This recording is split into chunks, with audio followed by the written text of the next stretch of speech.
É, tá bom, né? Vamos lá. Opa, mano, eu sou o Sam e hoje a gente vai fazer review de um jogo tanto quanto. Deus do Ar é um jogo que eu comprei esses últimos tempos e ele tem a premissa, né, de contar a história de aventura e mistério. Onde a gente joga com o Howard, que no caso é esse guaxinim aí. No caso, ele é um detetive particular, né, que acaba recebendo um pedido de uma cliente pra gente vigiar o marido dela, né. Só que as coisas não saem muito bem como planejado. Bom, pela introdução que eu fiz, o jogo aparenta ser muito bom, né? Juntando ao fato dos gráficos serem lindos, tipo, basicamente a premissa do jogo em si, né, ser muito da hora, ele tinha chance de ser um dos melhores jogos indies da atualidade. Só que ele não passa de um grande jogo decepcionante. Eu acho que essa é a palavra que mais resume esse jogo. Antes de ir para análise, eu gostaria de dizer que as imagens do vídeo foram retiradas de outra pessoa da internet, né? As minhas imagens acabaram corrompendo, mas eu preferi ilustrar, né, com a imagem de outro vídeo. Porém, eu tenho o jogo, eu comprei o jogo e eu zerei o jogo. Então, tipo, por favor, não me matem. Bom, tendo isso em mãos, vamos ver no que deu de errado nesse jogo que tinha tanto potencial assim, né? O game começa conosco no apartamento de Howard e a gente acaba recebendo uma ligação de uma cliente. E um tempo depois ela acaba chegando no nosso apartamento e a gente começa a analisar o caso, né? Odette é o nome dela, acaba dizendo o que queria que nós fizéssemos. Disse que o seu marido Jeremy estava estranho nos últimos dias. Depois de certas perguntas sobre a aparência e aonde ele costumava frequentar, vamos até Greenville. E bom, assim começa a história de Tales no Ar.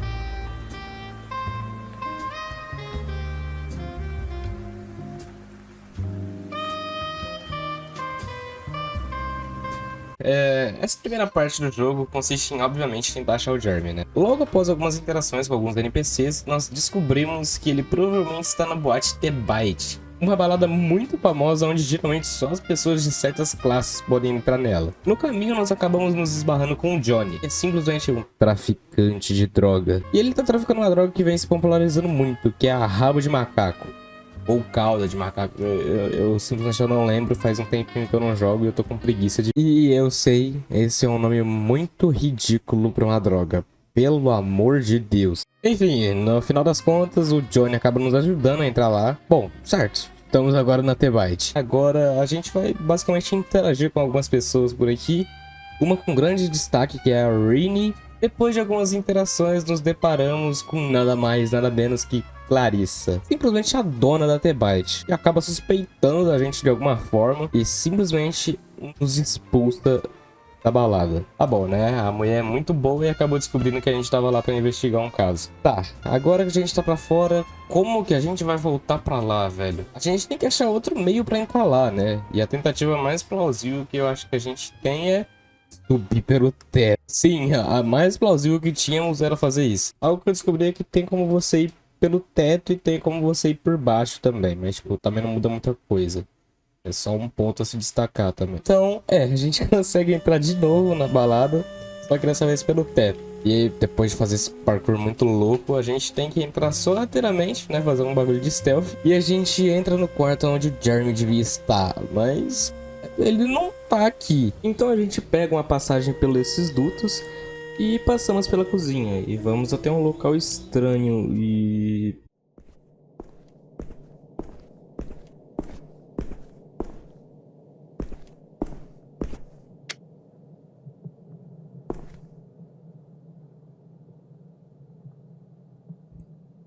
Meu Deus. Assassinaram o Jeremy. Foi isso que aconteceu. Mas agora que vem a pergunta. Por que ele?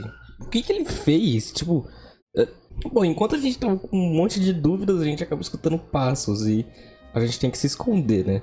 Bom, essa pessoa depois logo vai embora. Logo após isso, a gente sai o mais rápido possível da T-Byte. Meu Deus do céu, a gente tem um caso de assassinato vindo de, sei lá, T-Byte, tá ligado? Bom, seja lá o que está acontecendo, é a nossa obrigação ter que investigar isso aí, né?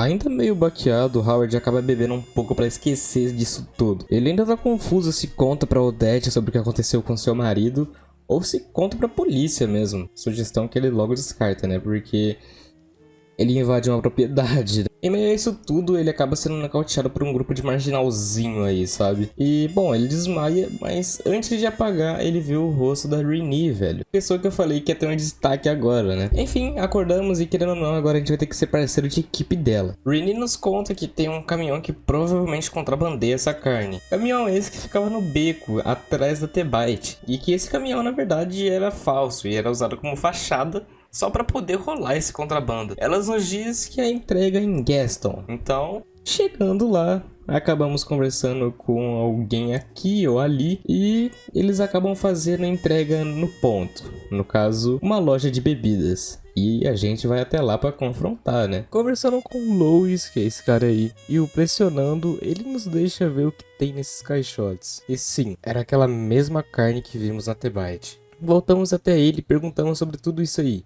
Ele disse que nem queria ser cúmplice disso tudo, porém a Clarissa vem bancando o tratamento da irmã dele. Ou seja, a Clarissa mantém a irmã do Lois viva e ele acaba fazendo vista grossa para esse crime. Então ele diz para nós aonde vai ser a próxima entrega e dessa vez quem vai entregar somos nós. Chegando lá, acabamos fazendo a entrega, porém acabamos que não conseguimos entrar de nenhuma maneira, né? E não tem nem como. Então o que a gente tem que fazer? Fazer aquele parkour muito louco de novo e entrar pela janela. Calma aí, mas antes de entrar pela janela, pausa pra acariciar o ganso. Tá bom, agora vamos entrar pela janela. Depois que a gente acaba entrando no escritório, a gente acaba se deparando com duas crianças macaco, ou macacas, eu não sei plural. E bom, se eu não expliquei antes, macaco é basicamente o ápice, assim, de nível social, assim, sabe? As pessoas ali são divididas por raças. Bem igual ao mundo real, né? Bom, a gente acaba conversando com as crianças e a gente pede pra que elas não dedurem a gente. Só que em troca ela pede pra gente dar uma bisbilhotada ali pela fechadura pra ver se os pais delas ainda estão, tipo, ali, sabe? Não estão se preocupando com ela, sabe? E bom, a gente acaba vendo um belo de um banquete e isso me gera uma dúvida. Tipo, será que essa carne que tava no banquete era, por exemplo, a carne do Jeremy? Bom, não sabemos. Enfim, a gente pega os documentos e a gente sai vazado e a gente vai pra casa da Renee novamente. Não é bem a casa dela, porém Dani. E bom, é mais ou menos nessa parte aqui que o jogo começa a dar uma desandada e simplesmente fica meio meh. O primeiro documento que a gente pega é um post-it, digamos assim, direcionado para o diretor Tanner. Tem um pedido prioritário para você. Seu bioquímico-chefe agora se reportará diretamente a mim. Game depois de ler. E bom, bioquímico-chefe a gente só vai encontrar em uma cidade, e essa cidade se chama Cidade da Ciência. Mas isso aqui só vai ser retratado lá no capítulo 4 ou 5. Enfim, isso aqui a gente pode deixar de lado. Bom, o outro documento é sobre a Cidade da Ciência, onde falam que acabaram de descobrir uma nova amostra que, bom, não foi catalogado ainda. Provavelmente uma outra espécime de vida, e a gente não sabe muito bem ao certo por causa que... Pô, é coisa de cientista, mano. A chance da gente entender isso aqui era quase nula mesmo. Tá, eu sei que tem muitos documentos, mas eu vou tentar resumir o máximo. Bom, esse documento aqui fala sobre drogas e provavelmente tá falando sobre o rabo de macaco. E que eles estão tentando passar um pano pra isso. Tá bom então, né? Tipo, resumindo bem esse documento aqui, ele vai falar sobre os desaparecimentos de Westwind. Bom, nós sabemos que, obviamente, o que vem acontecendo com a T-Bite, e isso já é motivo suficiente pra gente suspeitar que esses desaparecimentos vêm por causa disso aí, né? Então, é lá mesmo onde a gente vai vasculhar informações. Bom, se eu acabei não explicando, tem algumas meninas que foram desaparecidas. Eu acabei não citando isso, eu acabei esquecendo, desculpa aí, né? Mas bom, a gente vai tentar achar a mãe de uma dessas meninas, que por acaso tá aqui em West Wing. E no caso, a gente vai tentar achar agora a Beverly. É só isso mesmo, agora pode continuar com o vídeo. Bom, nós vamos até o apartamento da Beverly e a gente acaba fazendo uma porrada de perguntas sobre a Leslie, que era sua filha, e ela acaba não dizendo nada por causa que provavelmente ela tá bem traumatizada com esse assunto. No meio da conversa, o Henry aparece, que é o filho dela no caso, e acaba dizendo que provavelmente quem saberia do paradeiro seria a sua melhor amiga, no caso, May. Então, é pra casa da May que a gente vai agora, né? Resumindo bem agora, a gente vai até a casa da May, porém ela não está. E a gente acaba descobrindo que ela também acabou desaparecendo. E quem acaba nos recepcionando é seu irmão, o Samson. Ele acaba desconfiando da gente, porém a gente meio que tem que jogar a verdade com ele, porque ele quase mata a gente. Ele provavelmente deve ter pensado que a gente trabalhava pra Clarissa, né? E ele acaba dizendo que é bom a gente conversar com a mãe da Rosa, que é outra garota desaparecida e que também fazia parte do grupinho de amigos da Leslie e da May. Bom, a gente vai até a fábrica, a gente conversa com a mãe da Rosa. E bom, a gente vai até a casa da Florence, que no caso é a mãe da Rosa. E agora nós vamos averiguar o computador da Rosa pra ver se a gente acha alguma informação que preste. Conseguimos certas informações, porém, lembra quando eu falei que o jogo ia desandar? Aqui chegou o último momento em que o jogo é legal ainda. Porque depois disso aqui, vai entrar um negócio de ficção científica e honestamente eu nem quero fazer review dessas duas últimas partes. Porque pensa só, se você viu o vídeo até aqui, ou é por causa que você quer saber o porquê que esse jogo é tão merda assim, ou é por causa que essa pegada meio que de detetive, uma pegada meio no ar, te cativou, querendo ou não. Agora no capítulo 4, ele basicamente vai abandonar totalmente essa pegada que ele nos apresentou em 3 capítulos e vai agora nos apresentar uma pegada de ficção científica. E cara, esses 2 últimos capítulos você basicamente só vai ler texto. Você quase nem vai jogar, você quase não vai ter interações do jogo mesmo. Você vai ter que ficar lendo, lendo e lendo. E não importa qual das alternativas que você vai escolher, não muda nada na história. É sério, tipo, esse é o enredo dos últimos capítulos. Howard acaba pegando no Venom aí e acaba ficando com esse negócio aí nas costas dele. Honestamente, não vale a pena a gente revisar isso aí, porque já dá pra ver o quão decepcionante essa parte é. O problema é que, desde o início, desde o Quickstarter, esse jogo era pra ser sobre ficção científica, só que não foi nem um pouco bem trabalhado de jeito algum.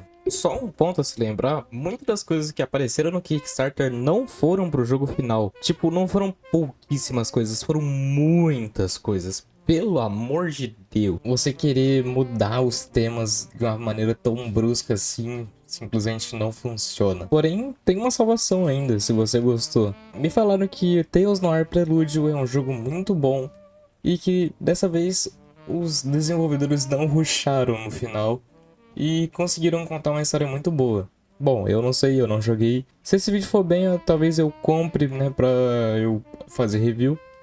Porém, às vezes você acaba rushando no final, não dá certo.